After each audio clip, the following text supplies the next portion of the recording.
диабетин алдын алыңыз. Бүткүл дүйнөлүк саламаттыкты сактоо уюму кант диабетин глобалдык проблема экенин айтат. Расмий булактардын маалыматына ылайык, эл бул оору менен көп ооруйт жана өтө тез ылдамдык менен дартка чалдыккандардын саны өсүүдө.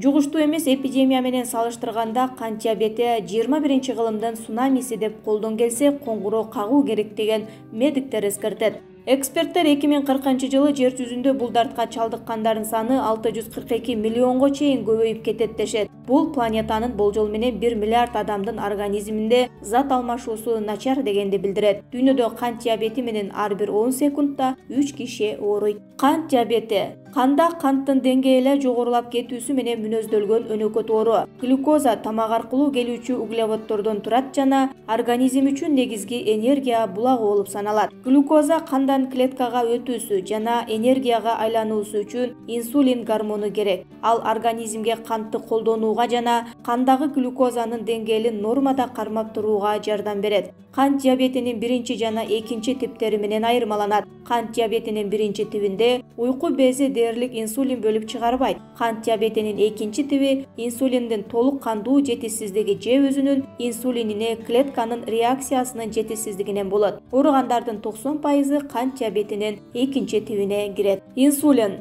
кант диабети менен ооругандарга ийне менен сайылчу инсулин оорулуу үчүн аба менен суудай зарыл. Андыктан кант диабетине кабылган чоң адамдардын 30% күнүнө 1 же 2 жолудан инсулин сайынууга аргасыз болсо, жаш балдарга инсулинди 5 рет саюуга туура келет. Диабеттин биринчи түрү менен ооругандар таблетка түрүндөгү дары-дармектер менен дарыланышат. Ал эми экинчи түрү 30 жаштан жогорку адамдарда көп кездешет. Буларда уйку бези аркылуу инсулин бөлүнүп чыкпай калат да, дайыма ийне менен сайылчу инсулинди алып туруулары зарыл болот. Оорулуу диагнозу аныкталгандан кийин эндокринологдорго учетко туруп, убагында дарыгерге кайрылып, инсулин алып берген дары-дармектерди ичип туруусу зарыл. Эгер адиске кайрылбай, оорулуу диетаны сактабаса, инсулиндик терапия албаса, спирт ичимдигин ичсе, 3 жылдан 5 жыл ичинде өтүшүп кетет. Кант диабети бардык органдарды жабыркатат. Биринчи боор, бөйрөк, анан буттун кан тамырлары ичкерет. Андан кийин көздүн кан тамырлары ичкерип жарыла баштайт. Кан тамырлары ичкергенде бармактары соолуп, чирейт. Муну гангрена деп коет. Кышында бут үшүйт, жара чыкса да айыкпайт. Кээ бирөөлөр тырмак алып жатып, тырмактын четиндеги этин кошо жулуп алат. Ошондо ичкерип турган кан тамыр кошумча факторлордун кесепетинен катуулап, өтүшүп кетет. Андан тышкары тар же катуу бут кийим кийгенде мозоль пайда болот. Андан ырбайт же тикен кирет. Ириңде олтуруп сөөккө өтүп, сөөктү кошо чирите баштайт. Муну астемилит, кыргызча кулгуна деп коет. Кант диабет оорусу менен ооругандар диета кармаш керек. Сүт азыктары кант диабетинин алдын алат жана ооруп калгандар үчүн да эң зарыл. Майлуу чучук, казык арта, таттуу жана камыр тамактарды токтотуп, жеңил витаминдүү тамактарды жеш керек. Бул тууралуу адистер дайыма эскертип келет. Дарттын мүнөздүү белгилери: зааранын көбөйүшү, ооздун кургоосу, суусоо жана суусундукту ашыкча колдонуу, теринин жана былжырлуу чел-кабыктын кычышуусу, теридеги ириңдүү инфекциялар, алсыздык, чарчоо, эмгекке болгон жөндөмдүүлүктүн төмөндөшү, табиттин жогору болушуна карабастан арыктоо. Бирок мындай классикалык белгилер дайым эле боло бербейт. 45 жаштан жогору биринчи кант диабети менен ооругандардын жарымына жакыны бул белгилердин бирин да сезбейт. Оорунун өөрчүүсүн жогорулаткан коркунуч факторлору: ашыкча салмак же семирүү, физикалык активдүүлүктүн төмөндүгү, канда холестериндин жана майдын жогорку деңгээлде болушу, артериалдык кан басымдын жогору болушу жана жүрөк ооруларынын башка түрлөрү. Балдардын 4 килограммдан ашык төрөлүшү, тукум коочулук боюнча диабеттен татаалдануусу. Эгерде ооруну өз убагында дарылабаса, инфарктка, инсультка, сокур болуп калуу, бөйрөктүн жетишсиздигине, жара жана буттун ириңдөөсүнө, диабетикалык комаларга алып келиши мүмкүн. Кант диабетин толук дарылоо азырынча мүмкүн эмес, бирок учурда жашоо сапатын жакшыртуу үчүн диабетти дарылоочу жана көзөмөлдөөчү эффективдүү ыкмалар иштелип чыккан. Заманбап медицина ыкмалары канттын деңгээлин ар убак нормага жакын кармап турууга мүмкүнчүлүк берет. Мына ушундай гана аракеттердин жардамы менен диабетти көзөмөлгө алса болот. Ар бир жаран сөзсүз түрдө дарыгерге кайрылып, канттын деңгээлин текшертип туруусу зарыл. Кант диабетинен сактаныңыз. Майлуу тамактарды чектөө, кант жана таттууларды азайтуу, жашылча жемиштерди көбүрөөк колдонуу, кыймыл аракетте болуу, жөө басып сейилдөө, бат басуу, дене көнүгүүлөрүн күнүнө 30 мүнөттөн жасоо, салмакка көз салуу, стресстик кырдаалдардан качуу. Эндокринолог Кайыргүл Жошпаеванын маегин сунуштайбыз. Кант диабетин эмнелер пайда кылат жана анын алдын алууга болобу?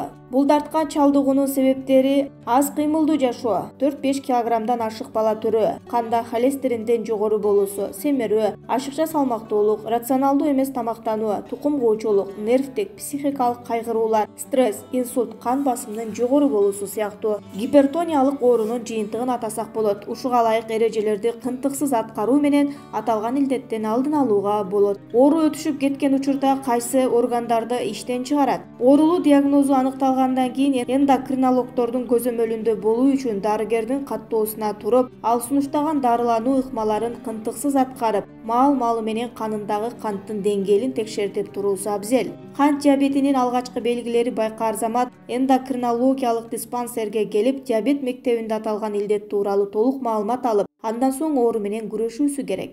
Кант диабети бардык органдарды жабыркатат. Биринчи бөйрөк, көз, жүрөк, кан тамыр системасы, нерв системасы, ири жана майда кан тамырлар жабыркайт. Анын кесепетинен буттун, көздүн кан тамырлары ичкерет, нерв клеткалары жабыркайт, сезгичтик начарлайт. Аталган илдет менен жаштардын нарыстелердин жабыркоосуна токтолсоңуз, бул оору тукум куучулук мүнөзгө ээ. Учурда ашыкча салмактуу балдар аталган илдетке көп чалдыгып жатат. Эгер жубайлардын экөөсү тең кант диабетине чалдыкса, болочоктогу ымыркайына таасирин тийгизиши мүмкүн. Эгер ата-энесинин бирөөсү эле ооруса, баланын ооруп калышы мүмкүн деген божомол аз. Бирок оору баласына берилбесе дагы укум тукумуна кетиши толук ыктымал. Экөөнүн бири жабыркаган ата-эненин баласы ар кандай оорулардан жабыркап, толук айыкпай, катуу стресс абалда жүрсө, ашыкча салмак менен толуп кетсе, кан басымы жогорулап кетсе, кант диабети менен ооруп калуу коркунучу бар. Кош бойлуу аялдардын дагы кандагы кантын текшерет го. Кант диабетинин дагы бир түрүнө кош бойлуулуктагы кант диабети кирет. Ал гестациондук диабет деп аталат. Кээ бир аял затында кошкат мезгилинде кандагы канттын деңгээли көтөрүлөт да, кийин көз жарган соң кайра түшүп калат. Бирок кийин кант диабети менен ооруп калышы толук мүмкүн.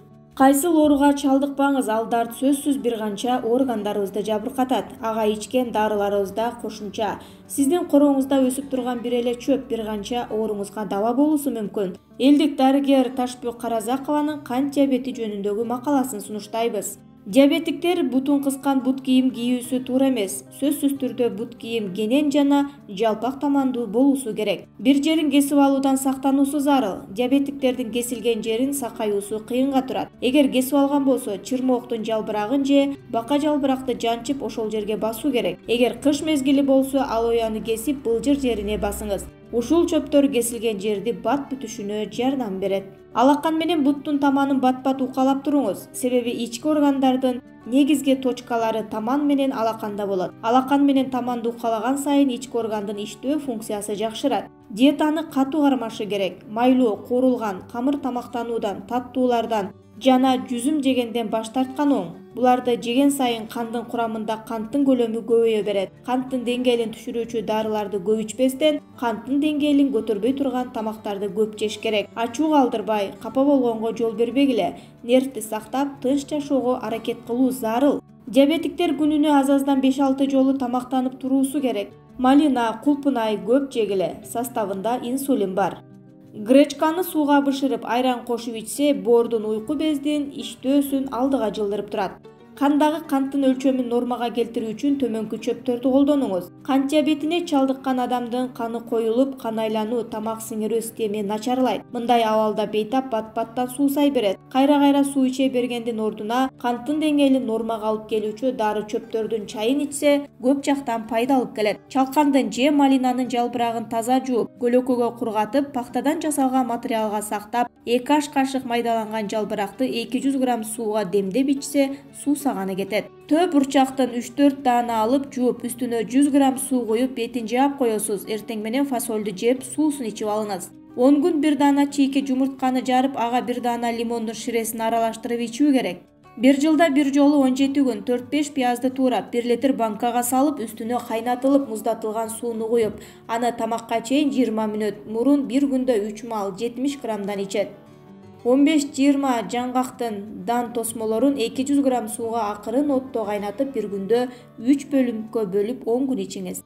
Мандариндин кабыгын чай кылып, сулуунун суусун, ышкындын түйүн кайнатып ичүү керек. Тыттын жалбырагын, бака жалбыракты, койчу баштыкты кургатып, ар биринен аз өлчөмдөн алып, сууга акырын отто кайнатып, тамакка чейин бир күндө 3 маал 50 граммдан ичүү керек. Диабетиктер өмүр бою ичип жүрүүчү чөптөр. Уй беденин гүлү кан тамырлардын ичиндеги холестеринди тазалайт, эритросит менен гемоглобинди нормада сактап турат. Бул чөптү чай ордуна колдонуп, 7 ай калтырбай ичип 5 ай тыныгуу жасаш керек. Кийинки жылы дагы 7 ай ичип 5 ай тыныгуу жасайт. Ошентип бул процесс жыл сайын кайталанып турат. Эрменди 1 жылда 4 ай 10 күн ичип, 10 күн эс алып туруу керек.